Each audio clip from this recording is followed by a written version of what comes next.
there was a very big mindset block that came through, that why is a young 17, 18-year-old stepping to a red light area? Mindset of people. But as a parent, I would want to understand the mindset of your parents. So I'll tell you, my parents, like any concerned Yeah. parent, 500 years or 700 years or maybe 1,000 yeah, years or older than that, 2,000 yeah. years, that is what makes you a developed country. If you are developing or underdeveloped, people see that your cultural heritage is maybe 100 years or 200 years, not very much.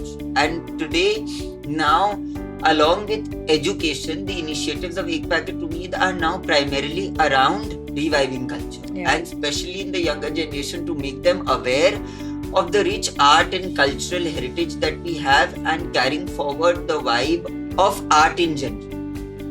And it is so nice to see that the Ambani family and the Adani family, in fact, Jeet Adani in his wedding gave so much focus to social work that he set a benchmark that I can have a gala wedding by donating X amount of money. And that is something that I would personally want to do. But I was waiting for someone like him to set a benchmark, which will now change the perception about Indian wedding. He believes that you have to give back to both your Janma Bhumi and your Karma Bhumi. Again, empathy. Yes, exactly. If empathy doesn't develop in the kids, they will not be able to carry forward an empathetic understanding in their children to come. How do you manage setbacks, Ayush? I'm sure you've had many setbacks. I have had many setbacks. Many. Who I just called up and they actually reached out to KKR and then the team in KKR. How do you think spirituality has played a role in your journey? Very big. Very big. Because I'll tell you, for me, again, there is a difference between religion and spirituality. The calling to religion is different and the calling to spirituality is totally different.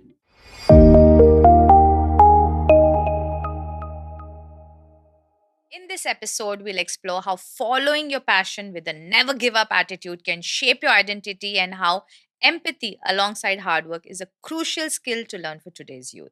My goal in bringing these guests on the podcast is to help our viewers gain valuable life skills and new perspectives to support their journey of personal growth and success. This podcast is a series of conversations. It's a life university designed to help you learn and grow through real life examples. By hearing the stories of inspiring individuals, you discover how these skills can empower you to make a meaningful impact on your own life and the world around you. Today's guest is a living example of these principles in action. Ayush Sarda, at just 25, has demonstrated remarkable resilience, problem solving, and leadership through his groundbreaking initiatives. As the founder of Ek Packet Umeed and Humtree, he has tackled complex societal issues head on, like rehabilitating victims of sex trafficking, empowering women through vocational training, and rebuilding communities devastated by Cyclone Amphan. His work has earned him prestigious accolades like the FICCI Social Entrepreneur of the Year Award 2024 and a place in the 30 Under 30 Indian Achievers Club. Ayush's journey is a testament to the power of combining purpose with action. And through this conversation, I hope you'll be inspired to develop these life essential skills and start your own journey of giving back. So let's dive in and learn from his extraordinary story. Welcome, Ayush, to the podcast. Thank you so much. It's a pleasure to be here and speak about so many things. Really looking forward to the conversation. Same here. Thank you. What inspired you to start Ek Packet Umeed and Humtree? And how did the vision of these initiatives take shape? So, Ek Packet Umeed and Humtree both came at different times. Ek Packet Umeed was something that I started when I was in school. So, the vision behind that was just igniting hope through change. And it started at a time when I was a student myself. So, the primary motive of starting Ek Packet Umeed was to build a platform where students from various schools could come together to bring about change. Okay.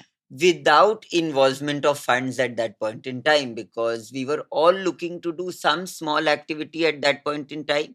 And Ek Packet Umeed actually started when I was in school, and it started when there were visits to libraries and slums Okay. and orphanages to instill that value of giving back to society. And the vision behind Humtree was totally different, because at that time I had just finished college, the cyclone had come. So the thought process at that time was way more mature.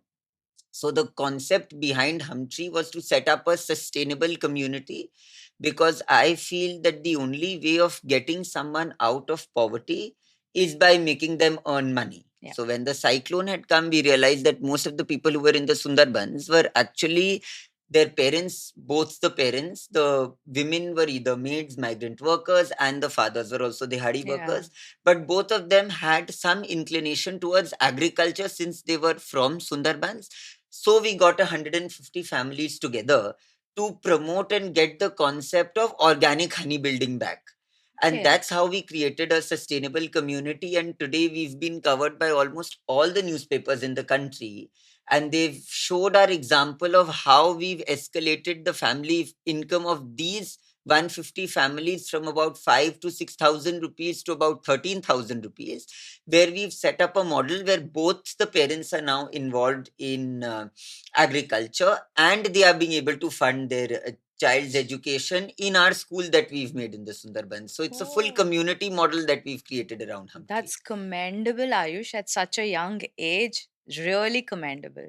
So, what were some of the biggest challenges you faced while starting your journey? So I'll tell you, the biggest challenges that came first was mindset, because there was a very, very big mindset block when I started working in the red light areas with Ruchira Gupta of Apne Aap. There was a very big mindset block that came through, that why is a young 17, 18-year-old stepping into a red light area? When we shifted from that and when we started doing more serious work, the first 3-4 years was about interning, speaking, visiting NGOs, meeting NGO heads, interactions, etc., etc. When I started working in the Sundarbans, again, there was a very big mindset block. Now, over the past 5-6 years, because I've taken so many people with me, going to the Sundarbans some way has normalized among the youth. Yeah. But at that point in time, going to Sundarbans was like climbing Mount Everest. The first time when I went myself, I didn't know how I managed it, because you have to take a boat, take a car, then go walk and reach one end.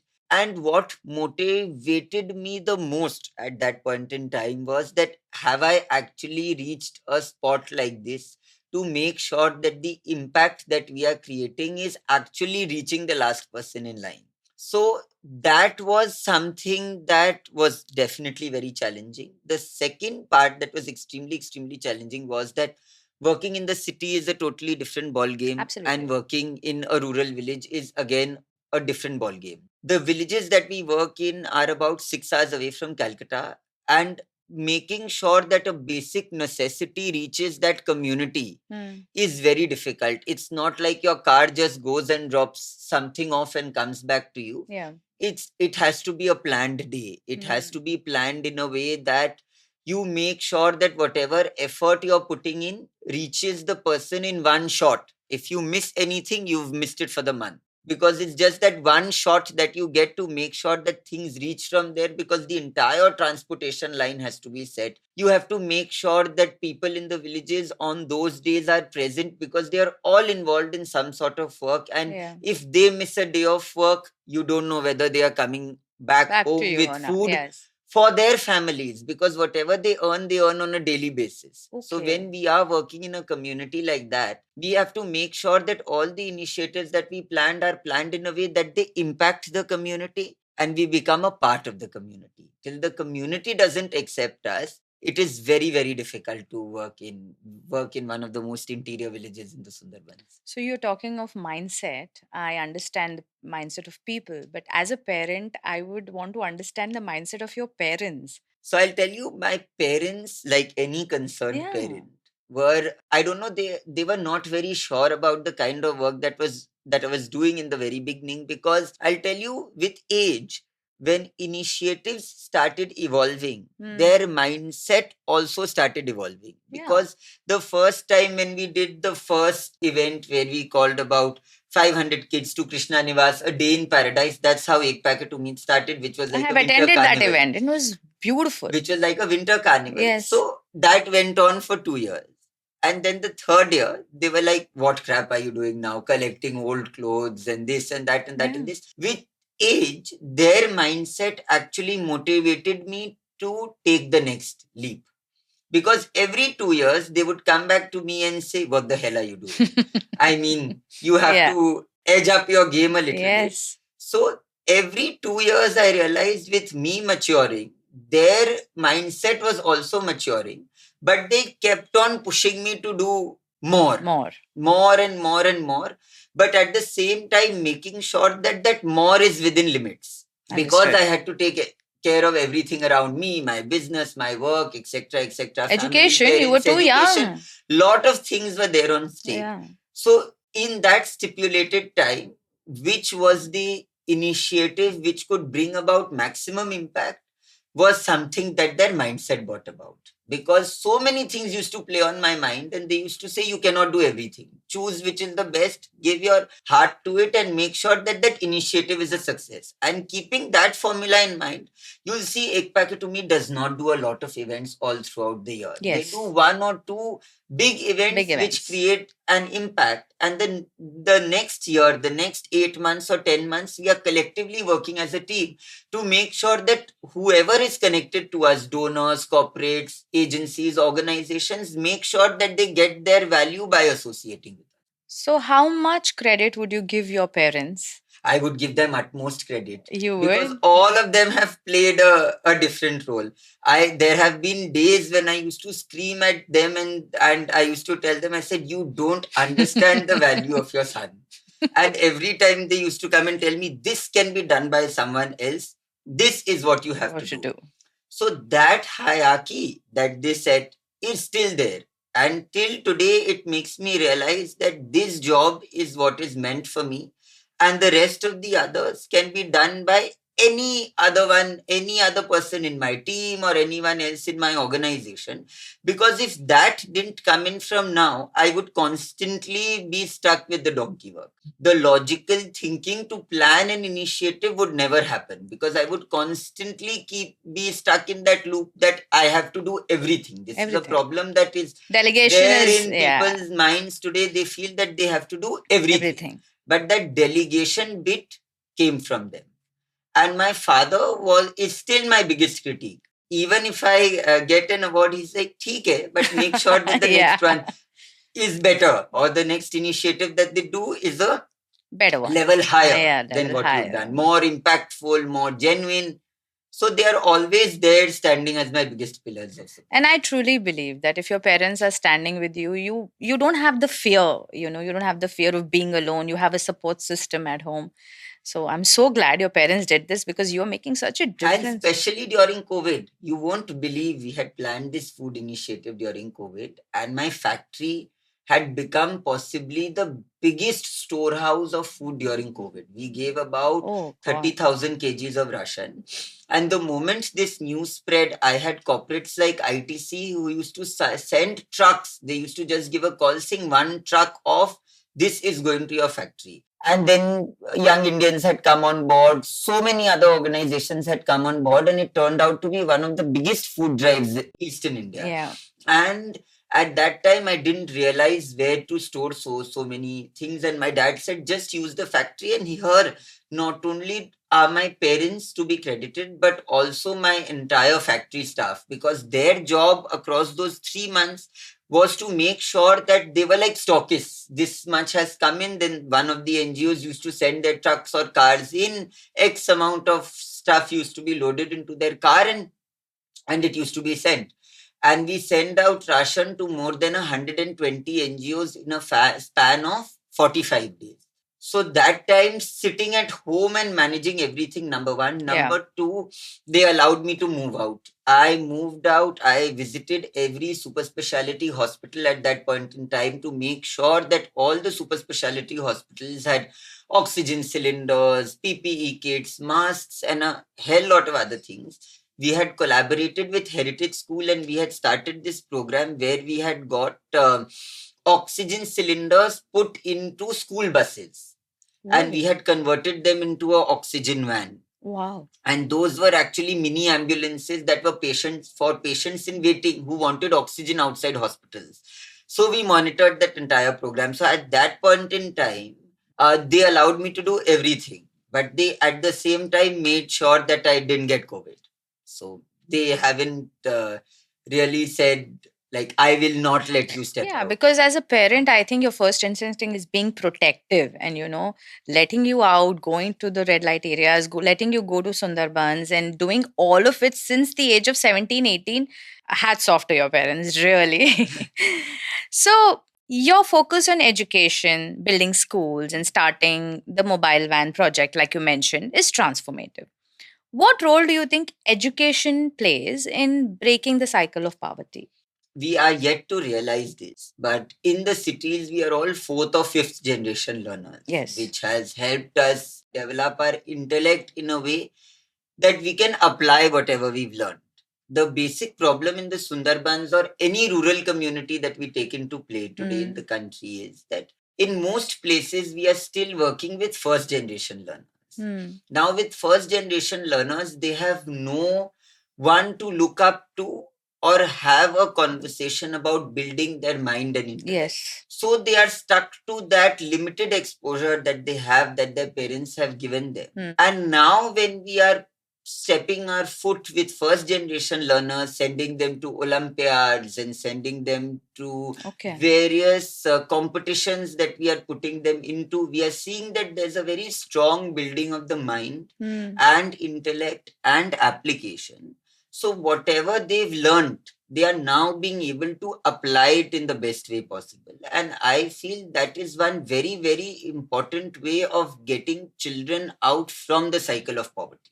Because now we've reached a certain stage in India where we have to work on a concept called reverse migration, which takes people back from the cities into the villages. That can only happen when every village in itself is a independent model. And that can only happen when people in it are educated to make sure that some part of our work goes back into the villages, which is why you'll see now most of the schools in Sundarbans have started off with computer training and adult education and vocational training, because these are certain activities which help us change the unit dynamics of a certain family. Where a family is earning 3,000 rupees, now with the basic knowledge that they apply, they can easily take that to 8,000 or 9,000 rupees. You will see that in cities, in nuclear families, we see that now both the members of the family, the husband and wife, have now become earning members. Yes. Which is why India has started developing in metro cities, because two people are earning instead of one. Yes. Villages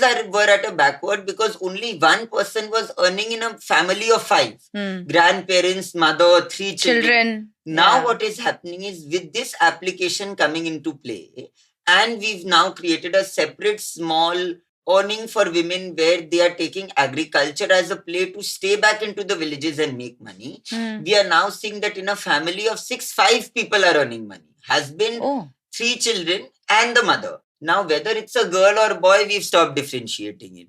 So either the girl, if she's a little spoken in English, is now getting a job either as an educated house help, or she's coming in as a very junior level staff into the office. And from that exposure that they are getting, they are easily being able to churn about 15 to 20,000 rupees a year in the first 3 years or in the first 4 years of securing a job. So where a family in Sundarbans was at about 6,000 rupees, say 30 years back, they are now going to be at about, say, 35,000 rupees, with 6 members earning 35,000 to 50,000 rupees a month, with 6 members earning in another 5 years. And and that role has come in only because of education. So how would you grade your education system, and how much do you think your education has played a part in doing all of the work you're doing? So I'll tell you, it's possibly been the most important, because we still live in India where we have to stick to textbook matter. We haven't reached that stage where we are so high in terms of education percentage that we can evolve the kind of education that we want.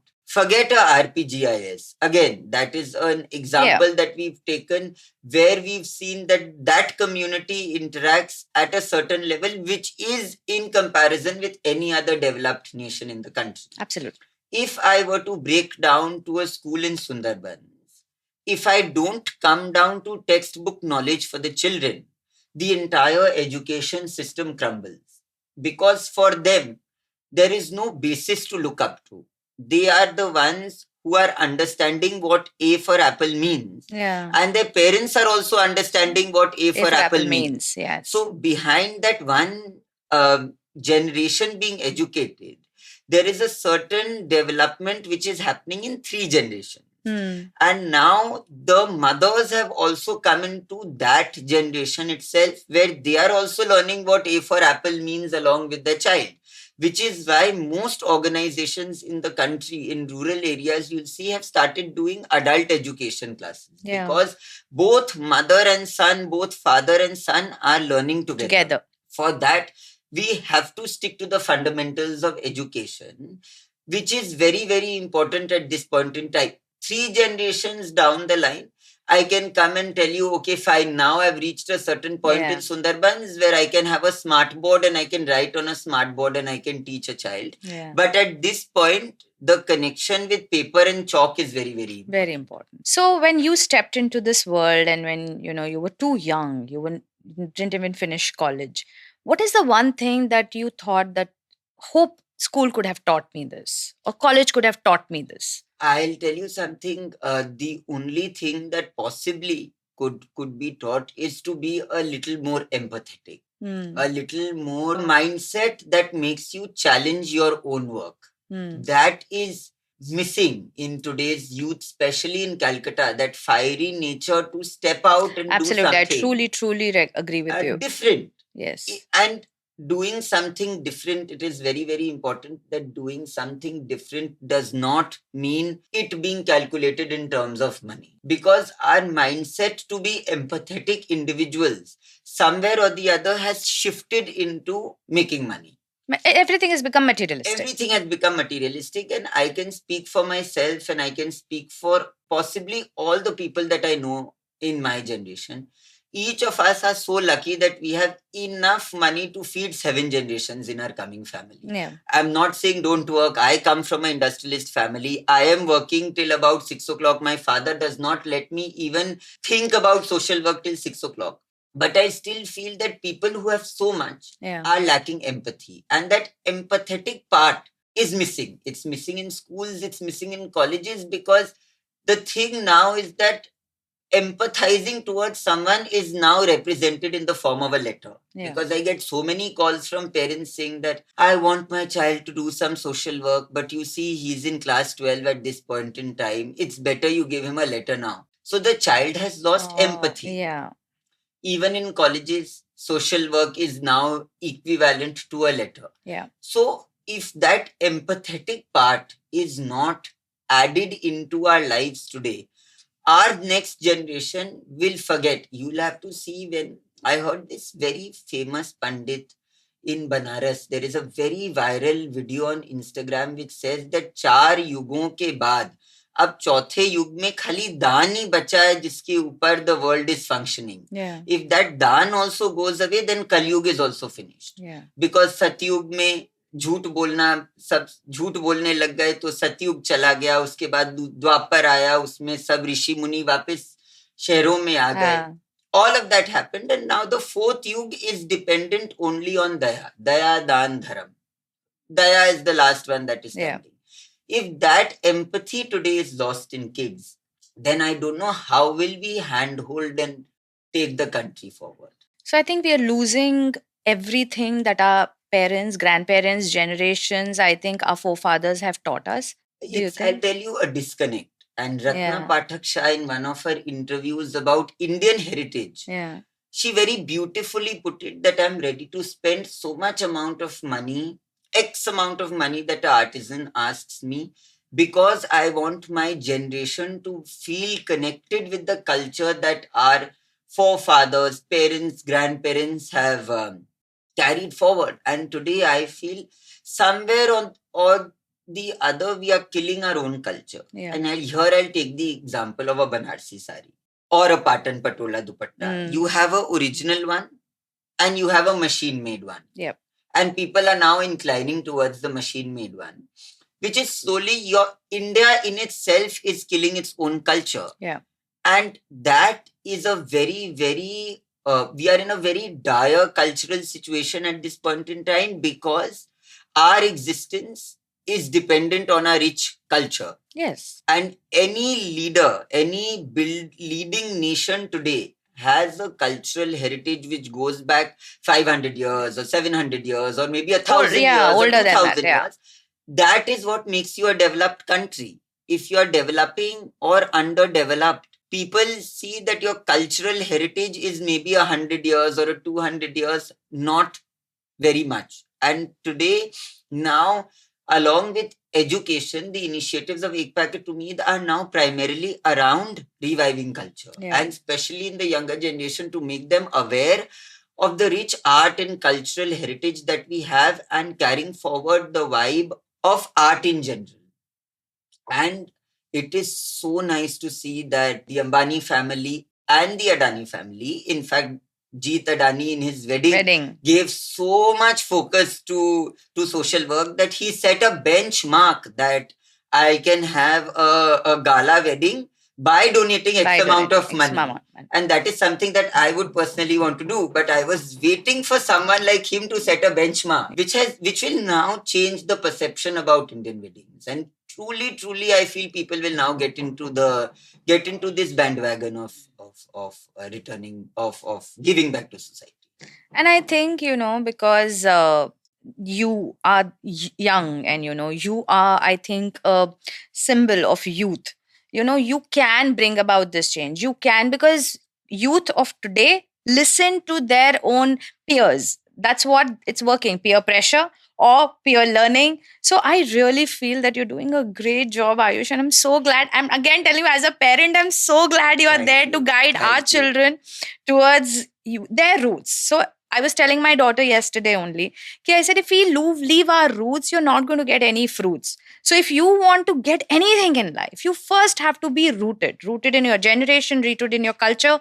And this is exactly what you said. So my grandfather taught me a very, very important thing. He believes that you have to give back to both your Janma Bhumi and your Karma Bhumi. Yes. The connect that our grandfathers have with their villages and towns, which are also our villages and towns from where we come, that connect is somewhere not there in us.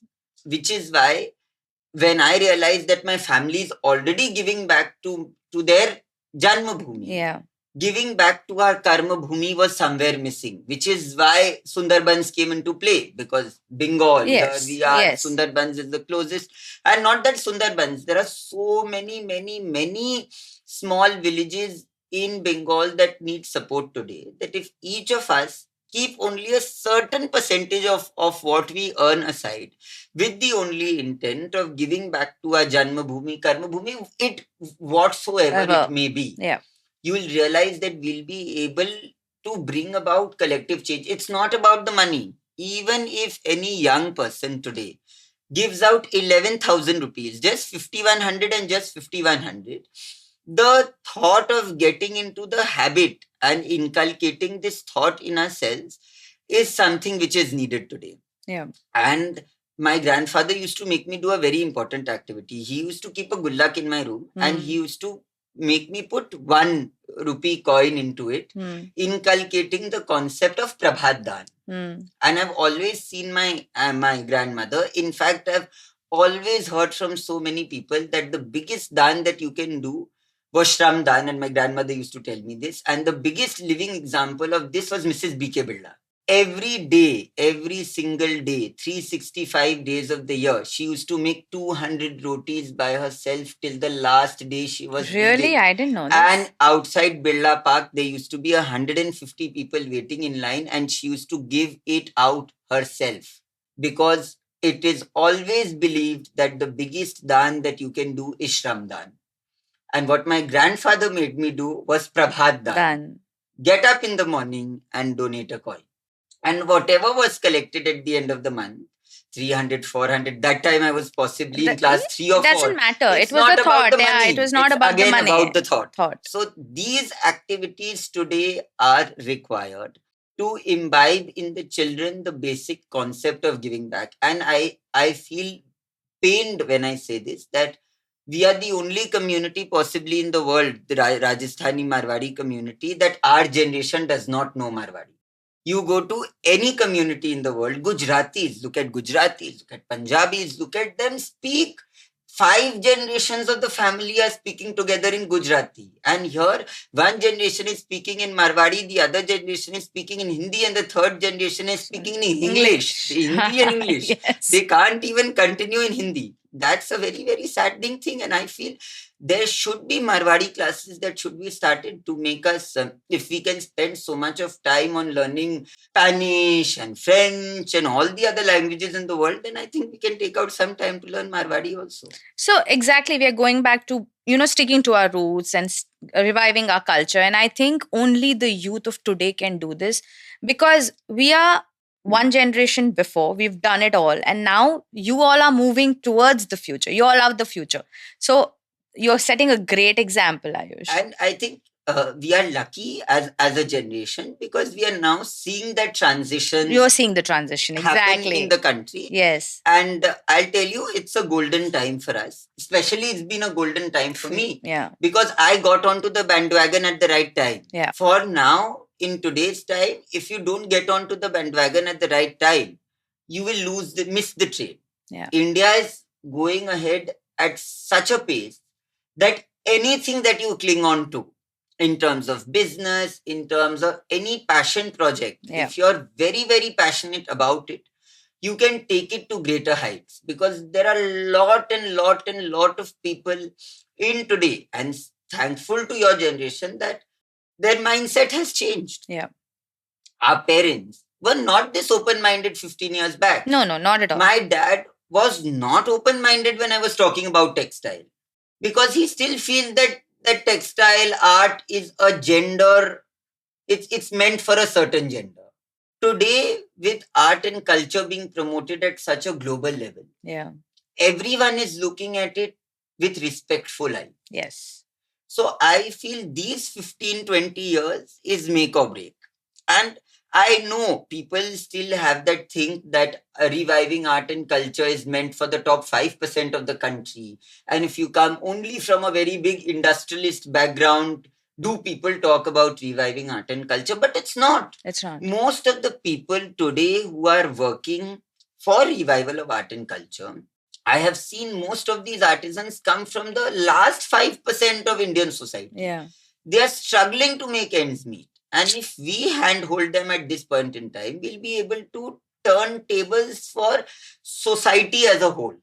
Yeah, I completely agree with you, Ayush. Like, I'm from Andhra Pradesh, till date in Hyderabad, they have these cultural centers where the weavers come from different parts of Andhra Pradesh, the villages, and display whatever they have. And they have beautiful stuff. You will not see anything like that with the designers. So we all in Hyderabad wait for the weavers to come, and even the designers promote the weavers. So I think it's a beautiful relationship they have. So yeah, I feel it's all interconnected. I mean, we've been fortunate enough that each of us can just handhold one family. Yes. For example, I had heard this in a very, very nice talk show that I had gone for, where one of the women who said that today in India, if we adopt along with our children, if we adopt only one child each from all the other orphanages in India will shut. In the same way, if each of us just handhold one person along with us, it will be a different India. Just one. My request to people always is that think about the smallest change that you can bring about, and you will see that in that person's life, it is bringing about a 360-degree change. Because the fringes of society, people have a very big mindset disconnect. Yeah. I'll tell you, in COVID, I was shocked. Someone called me up and they said, Ayush, what, tell me. Sir, I have collected 5,000 packets of pasta to give to people in Sundarbans during a COVID drive. And I was like, okay, fine. It's like, it is red sauce pasta. It has the sauce in it and it has the pasta in it, and you just need to boil it and give it. And I'm like, here, rice eating pasta people in Sundarbans who don't know what pasta is. I am supposed to go and give them 5,000 packets of pasta in the middle of a global crisis. So that is the kind of disconnect that people have in today's time with people on the fringes of society. And if you cannot, my request to everyone always is, if you cannot bring about change and if you feel that this is beyond me, just go and visit orphanage once in your life. Visit a old age home once in your life and just develop empathy in yourselves. Just learn to be a little more empathetic with people around you, with your staff, with your help at in the house, because they have left their own child for you. And they've come.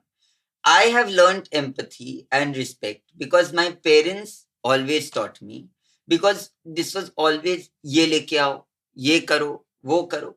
My dad used to be like, what is this? What is this kind of behavior? You come from an educated family. What are you getting down to? Tu tadak, and you are speaking to that person. He has a name. He can be called Bhiya. He can be called anything. If that is not taught in children today, it is very difficult. Secondly, carrying your own school bag. It's shocking. I only saw this in Calcutta. I God. only seen this in Calcutta where the maids carry the school Maids and bags. servants are carrying the The school school bags. bags. Maid is carrying bottle in one hand. Servant is carrying the bag in one hand. And the child is walking and the driver is opening the door and the child is entering. What is this? You're not being able to carry a bag? Is this the kind of upbringing that we want to give our children? Even if you want, see, we are all fortunate, rather used to having help at home. Yes. And I have no problem with that, because I myself, I need all the comforts in my life myself. And I am not the one person who will go and tell you that I only function with one person and you should not have 5 people at home when I also have 5 people at home. But the problem is that the mindset being that I will make sure that whatever I want is of the best quality. But whatever I want to give to the other person can be of any other quality. Here is where I differ. Because if you have a Gucci bag for yourself, keep it for yourself. But make sure that whatever you're giving to that person, keep yourself in that, in his place, and put yourself there and understand whether you would accept it or not. If that mindset change comes into us today, and today people have become very, very particular about this. I don't know what has played in their minds, but the current generation, I have seen people who 10 years back, and it has pained me, in 10 years back, they have sent used undergarments. They've sent expiry date products. They've sent medicines unused. 2 tablets are used. They've not even taken the effort to tear the used tablets and sent it to you. But now I see that people actually are now becoming more caring and more empathetic when they are doing these things. And I feel just this is required. That is the baseline of bringing about change. I think I give credit to people like you who are trying to bring about that change. And I'll tell you why people trust me with my work is because I don't go into the number game. And going into the number game today does not impress people. If you go into the number game the first day, people are just going to distance themselves off, because we feel that the other person has not done a background check on us. But the other person exactly knows your potential and exactly knows why you've been called here, and exactly knows what I have to make the other person do. He exactly knows whether you're capable enough of giving 100 blankets, 1,000 blankets, or 10,000 blankets. People who get into the number game in the first 5 years or 10 years are out of the field in no time. I have evolved myself from a time where if I have planted 5 trees, I have planted 5 trees. Today, I have reached a capacity where I can plant 5,000 fruit trees and 50,000 mangrove trees, which we've done. We've planted more than 1 lakh mangrove trees in the Sundarbans. But I cannot claim myself to be a leading person in bringing about ecology by planting 10 lakh trees just to get into the number game. People's trust finishes in no time. So I'll tell you, I went through something like this. So I was working with NGOs long time back. We would hold events for them. And suddenly one day, I wouldn't want to name them, but they called me and they said, ma'am, we need a little funding for the students. I said, send me whatever your proposal is and we'll see what we can do. And then they said, ma'am, you have to contribute. I said, it was very odd for me to even hear that have to contribute. And you don't know, somebody from London also has contributed. Then I said, if you have somebody from London, then why do you need me? You don't need me. So it was all like a matter of, oh, we have people from London, we have people from here. So that's not people who are doing genuine work, I believe. Not at all. Not at all. Hand holding to genuine people today is required. It is. And I'll tell you, there are very, very many NGOs which are just running as self-building PR activities. Yep. Primarily run by industrialist wives. What is happening in the ground? No one knows. They have no idea. I have entered a meeting where I have given them statistics about their own NGO. Oh, aisa hota hai? And they have no clue. They have no clue, but they are CSR heads of their companies. That pains me because you're sitting in a chair in a position of control that can actually bring about so much of change. And there are so many people. If you look at Sangeeta Jindal, JSW Steel, if you look at Richa Agarwal, Imami, if you look at Bhavna Agarwal of Visa Steel, these are people I work with. These are people I look up to. Mrs. Sangeeta Jindal, I've been waiting to speak to her because the kind of work that JSW has been doing in the field of arts and transforming arts at a level that they are is beyond excellent. And when you are sitting in a position where you know that you can exercise so much of control and you can bring about so much of change, then go and do it. Yes. And if you can't do it, then get people who can do it for you. And there are lot of people who are doing very, very good work in the city. But somewhere or the other, if we look at NGOs in the north, if we look at the ideation in the north, if we look at the team building in the north, and if we look at the mindset and the mentality in the north, we are still far, far, far behind. When I went to Delhi, I had the pleasure of interacting with the Prime Minister. I met most of the people in the cabinet. Lot of people I met from all across the country, 150 youth selected. The kind of work that they are doing, I've met the first electric engineer for the trains. She's a lady from Bombay. I met Mrs. Patel from Gujarat, who's working to uplift denotified tribal communities in the country. So many people doing so much work, but there has to be a union. Yeah. There has to be a community that I have failed to build, because I feel that if funds are coming into one area, they should come in through one channel. They should be used through one channel. Because if that one channel is not set through, misappropriation of funds come through. And I'll give you a simple example. If Sundarban today needs 10 crore rupees a year and it is getting 15 crore rupees a year in terms of funds coming into the Sundarban, the next year it should need 5 crores. It should not need another 15 crores. Where is the balance money going? Because there is no dearth of people donating. There is no dearth of, and children are not increasing at such a rapid rate in the Sundarbans that you're having 600 and the next year you're having 1200 and the year after that you're having 1800. It does not work that way. So we are now working to set up a system which actually creates a web to only choose and pick the best and the ones who actually need the funds. And I think out of the circle, people like us would be able to trust people like them to, be able to do something. Like suppose on WhatsApp groups, many people keep sending such NGOs need people.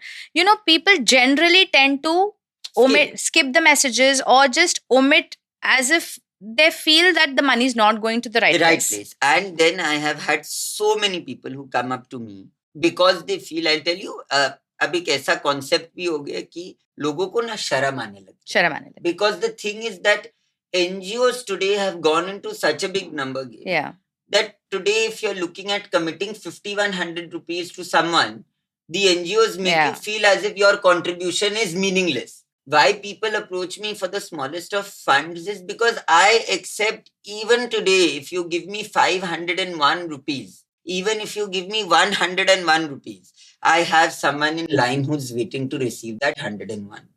And that also can bring about a change. Yeah. Which is why so many people on their birthdays, they call me up and they commit towards a certain cause without knowing that if I call up Ayush, I can commit even 51 rupees to him and he won't say no. Yeah. That comfort factor has to come into that sort of humility has to come into the NGO sector. The problem is that we somewhere or the other, people in this sector have lost humility because they feel that I am doing such good work. People should commit to the kind of work that I'm doing, keeping my stature and reputation in mind. So it is below my dignity to accept anything less than X amount of money. But it's not about them. It's about the people. Exactly. It's not about them. Exactly. Now, that is something that is missing, which is why organizations like Give India, all these platforms have come into play, because you'll see they've not created anyone physical that you're interacting with. Yeah. And it's a virtual platform where the person knows that donation of even 51 rupees going towards that NGO is dignity from my side, dignity to the other person's side. Because if I give 51 rupees with someone physical being in the middle, I don't know how many people will he go and tell that I've given 51 rupees.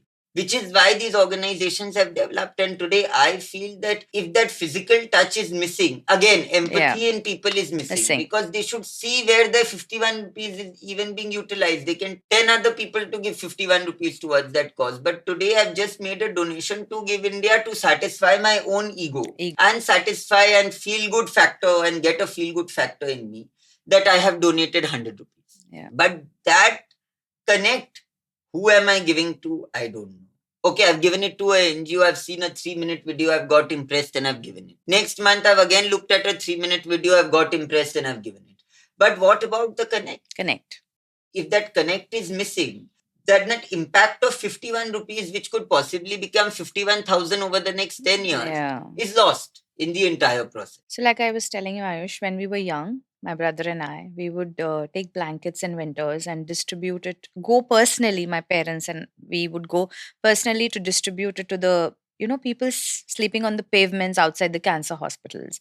And my mom would cook food at home and we would pack all that food. But like my mother and I would do all the packing, my brother would help. And we would go and give the food packets to everybody sitting, people waiting for food or people waiting for their relatives who are inside the hospital. And many of my dad's friends used to ask, why do you have to go? अरे तुम क्यों जा रहे? बच्चों को ले लेके क्यों जा रहे? भेज दो किसी को, ड्राइवर को भेज दो, ड्राइवर दे आएगा. And my parents would be like, how will the kids learn? The kids need to learn this. These are the things that kids will never learn anywhere else. And again, empathy. Yes, exactly. If empathy doesn't develop in the kids, they will not be able to carry forward a empathetic understanding in their children to come. And today I feel something like empathy initially we used to be in very, very big families. Now we've shifted into nuclear families. So again, empathy is required to build a community together. And if that empathy is missing in people today, then the crumbling of the community begins. So, how do you manage setbacks, Ayush? I'm sure you've had many setbacks. I have had many setbacks. Many.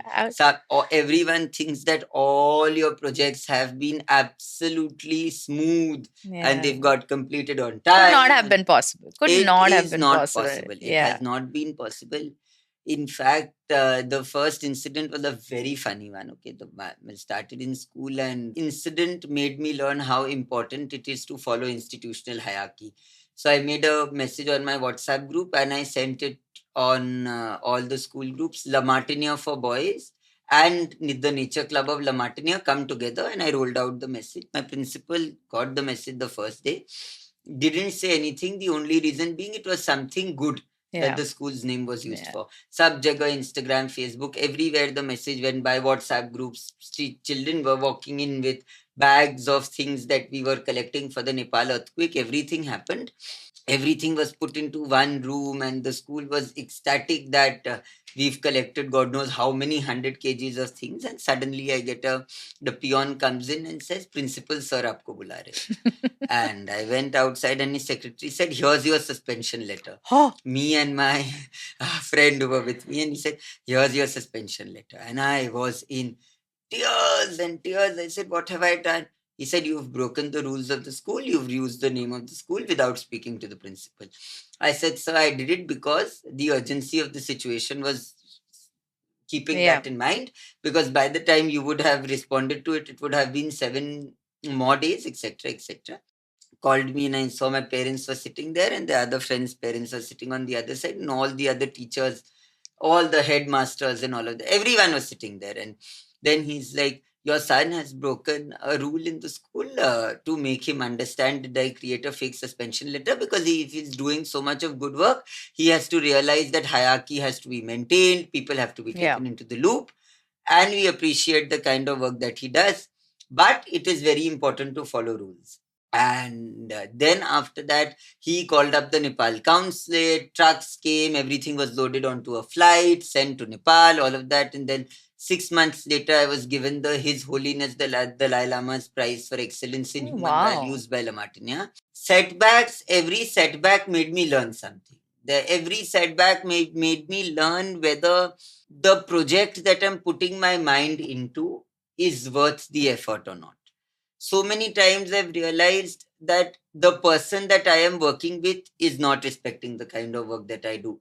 That's a very big setback for me when you're in the middle of something. The other setback for me is when you realize that the project is not going as planned, because sometimes you feel that a 5 lakh project may actually reach a 10 lakh budget. But I'll tell you, the first school that we made in Sundarbans, I calculated it according to infrastructure cost in Calcutta. But that time we didn't take into account that transportation cost from Calcutta to Sundarbans is almost half the cost of building a school. Really? It's that high? It's that high. So if you're building a school in Sundarbans, building a school in Calcutta would be 8 lakhs, building the same school in Sundarbans would be 12 lakhs, because you're spending 4 lakh transferring cement, saria, balu, all these things from here to there. Now, that was something that I didn't know. And that is something that I had to give from my own pocket, because I can't go and tell the other person, "Listen, suddenly I've realized transportation costs have shot high by 4 lakhs. So there have been a lot of times where we faced setbacks, but we've had our own ways of learning, of understanding. And then the biggest setback that I faced was for last year, Soil to Soul, when I had members from 8 royal families flying down to Calcutta for 2 days. And that event got cancelled one day before, because the Calcutta airport shut because of the cyclone. But that was one of my biggest learnings also, because the date that we chose was wrong. It was too close to Diwali. I know people wouldn't have turned up. I know there were some flaws in our management. So that is a time when you actually, and every time I've had a setback, I've emerged stronger. Now, for this year's Soil to Soul, I know that so many things I made a mistake in the planning phase itself, that, can you believe it? It did not come into light. Had it come into light, maybe the event would not have got the mileage that we are looking at this year, because now everyone has that Soil to Soul set in their mind that this is the event that Royals are again going to come for this year, and I must go. And now we've keeping the mistakes that we made last time, we've reframed the event in a way that we can present it in a much more organized manner. So with every setback, we've had a learning, and it's been difficult. Okay, there have been nights when I've just broken down and said, "Oh, why have I come into this? I mean, I could have just not done it and possibly spent that time going for a movie or another holiday." At that phase in life, you feel that, "Oh my God, I could have gone to a friend's I birthday." still feel you're still very young, and you've still done a lot, but you're still very young, and I'm sure you are missing out on a lot of in things. But again, I'm missing out on a lot of things. See, everything doesn't come this easy in life. Despite of me trying to balance everything, I've realized that there are certain days in my life when my body is just given up, because I have partied till 3 in the morning. Then I've gone to a village in Sundarbans. I've handled my business. I've played pickleball. At Sunday evening, some days I feel that this is like the last day in my life. All I need is sleep. So yeah, there have been days, but yeah, we've managed it through. So it's inspiring to know that you've learned from your setbacks and you kept going, and I really want everybody to understand and learn from him that you should keep going. It's never Nothing is the end of life. And it's important to be consistent, because there is no replacement to mehnat and mehnat.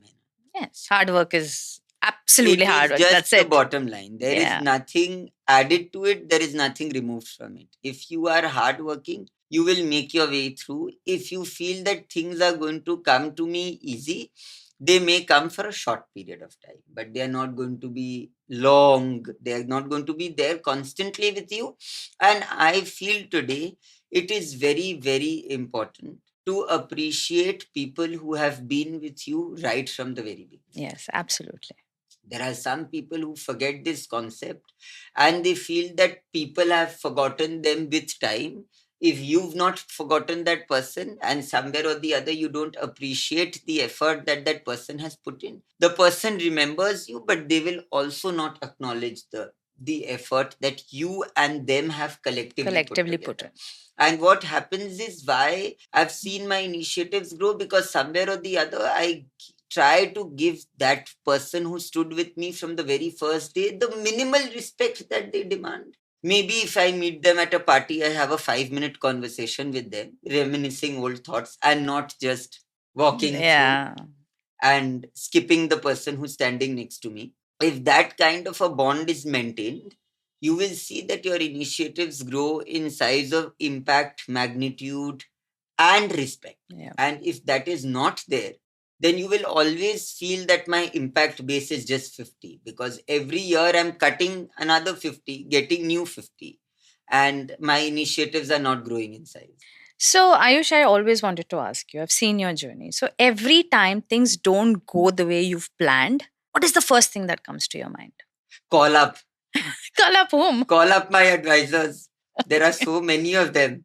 And there are 2-3 people who are like go-tos in my life. Okay. Yeah. Whenever I get stuck, and I have no shame in, or I am not ashamed to give them a call.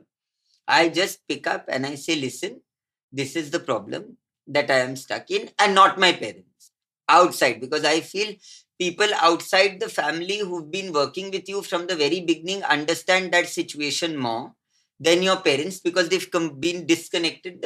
There are times when my parents don't even know that this is the kind of the initiative that I'm doing, but the other person knows. So I immediately give them a call and I say, see, this is the problem that I'm stuck in. What do we do? Do we continue? Do we backtrack? And this is what happened. Like, it has happened with me 6 months back when Soil to Soul, we were in two minds what to do. Yeah. So many people were flying in from outside the country, and it was a very difficult call that we had to take last minute. And then we all just got onto calls with each other and collectively decided what has to be done. I feel at that time, so many people coming together and taking a decision opens thoughts to certain ideas that you as a single mind would not Cannot even decipher, reach, or think, even reach that point that, okay, fine, this is also a probability. This may also happen. Keeping that in mind, there are some people that I have, and I just give them a call. That, see, this is the problem. What do we do? Do we backtrack? Do we stay?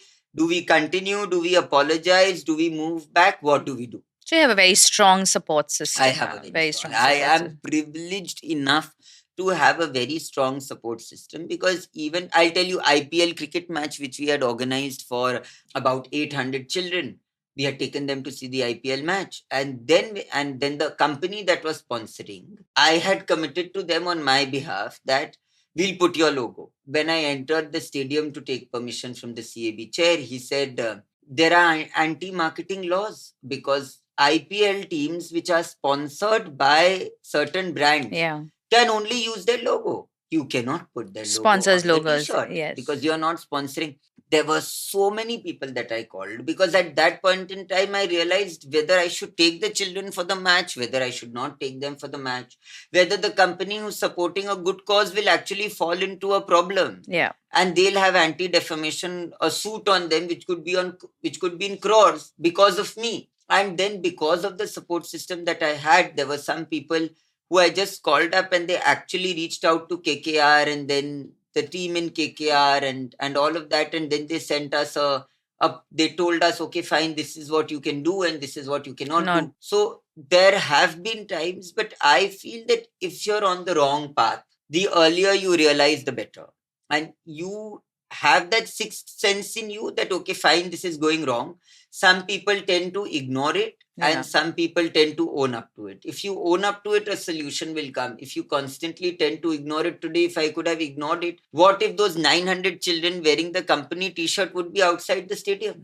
They would not be able to enter. The entire project would have fallen flat. And I also feel that, you don't have this in you, or that inhibition to call people, because at the place you are in, you would be like, why should I call? Who knows better than me? But it's nice that you can call people and ask them, and you'd have no shame about it. And I don't call one, I call 10 people. And they get irritated. But they know at the end of the day that if I am calling them for something genuine. And which is why people pick up my call in one shot, because they exactly know that if there is some problem, is he calling me? Otherwise, he's not going to call me to pester me. And I call them, possibly I discuss the same thing 5 times with them. Yes. Over 5 days. But the same conversation is being repeated in 5 different manners, discussing 5 different what ifs. And Ayush, how do you think spirituality has played a role in your journey? Very big. Very, very big. Because I'll tell you, for me, again, there is a difference between religion and spirituality. The calling to religion is different, and the calling to spirituality is totally different. And I realized that it just makes you more calmer as a person. It makes you more composed as a person, and it makes you more equal as a person. Because I'll tell you, Abhi, I went to the Kumbh, and in Calcutta, we've all come from a certain background now, that we've all got used to the VIP culture. You're entering a party, 50 people are surrounding you. Oh my God, you're doing such excellent work. Again, you enter a nightclub, everyone knows you. Come, do this, do that. Spirituality makes you realize that in front of the eyes of the creator, and why I use the word creator is again spirituality and not religion. Yeah. In front of the eyes of the creator, he is the biggest equalizer. Yeah. He equalizes you in a way that no one else can equalize. And that is why spirituality is important. And that is why spirituality has played a role in my life, because it has kept me grounded. And it has constantly soaked in me the essence of all of us being equal. I asked you this because, like I said, I've seen your journey. I've never seen you hassled. I'm sure you have been hassled. I have been hassled. Yeah. And I have had my breakdowns. But again, so there's a certain time where you reach where I've reached a certain phase in my life where image building matters the most. So if I show my hassle in front of 200 people instead of something else being portrayed, it's different. So I have my people who have seen me scream and shout and make sure that things are not going my way. But I have realized that it is time that if I am pre-planning something 60 days in advance, pre-plan it 120 days in advance. And there are certain things that I've learned to let go with time, because that's what spirituality has taught me, that if it is not meant to be this time, it is not meant to be. How much ever you cry and you sob over it, it is not meant to be. So there are certain things that we let go, and we've always seen that if we let go, something better will come. And it has come. So many years it has come, and it has come in the most unexpected manner. When I got a call from the Ministry of Youth Affairs, I thought it was a prank call, and I actually screamed on that fellow. Really? I screamed on that fellow and I said, if you call me up again and I'm not giving you my Aadhaar card details, and I'm not giving you any other detail, and I shut the phone down, and he again called me up, and then he said, hey, you can check my profile. I work in the Ministry of Youth Affairs. And still I told him, I said, I want an email. Send an email and then will I trust you. And it came in the most unexpected manner. Yeah. The FICCI award came in the most unexpected manner. I mean, I never thought that whatever we are doing in Calcutta would actually be recognized among 40 odd chapters that FICCI has. So, yeah. So I think I read Bhagavad Gita, and what is said in the Bhagavad Gita, apne karam karo, phal ki ichha mat rakho. So I think that's what your journey has been. And the youth of today is first focusing on the fruit rather than doing what they need So to they are do. already calculating, if I do this, I get this. If I get this. And I'll tell you, I don't know, our dynamics of doing calculations also have completely lost the roof. Our idea of doubling is totally wrong. Matlab, whenever we sit with our fathers, 50 from here and 50 from here and 50 from here becomes 1.5. And then I put this here and in 6 months I get this, then that becomes 3. And then again I put it here and it becomes 6. In 3 years I'll have so much of money and I can lead a very comfortable life. Whatever you all have been doing over the past 50 years is utter rubbish crap. You all don't know how to earn money. You all don't know how to do business. And in 1 year, those figures crash. That is when you realize that, okay, fine, let me come back to track 1 and restart from where I started my race. And it's happened with all of us, because when I entered my business, the first time I think, why are they doing this way? God, I know. I can do it in a much better and a faster way. And I realized, hey, it's time to move back from Excel to Bhai Khata again. I totally am so enjoying this conversation because I feel the youth is listening and they have so much to learn from this. Okay, so if you had to give one message to the youth about developing skills in today's day and age, and to be successful, not in the way success is materialistic success, but just to be successful as a human being, what would they be? First, to be confident, because I lost confidence at the very beginning, because firstly, it's very important to surround yourself with a group of positive people. That is absolutely essential, because the kind of conversation that you have defines your goals in life. If you are having a conversation about shoes and cars from the very beginning, your perception about life is going to be completely different. Secondly, it is very, very important to have the right critique in your life. Parents, advisors, family members, whoever feel that they could be your best possible critique. Learn to accept whatever is wrong. Because the problem in us is we feel we are end all be all of everything right from the beginning. Thirdly, it's very important to have a disciplined life. I mean, we are all partying 3 days a week. I am partying 3 days a week. But at a certain period in the year, maybe a November, December, January is 3 months that I'm giving myself to enjoy to the fullest.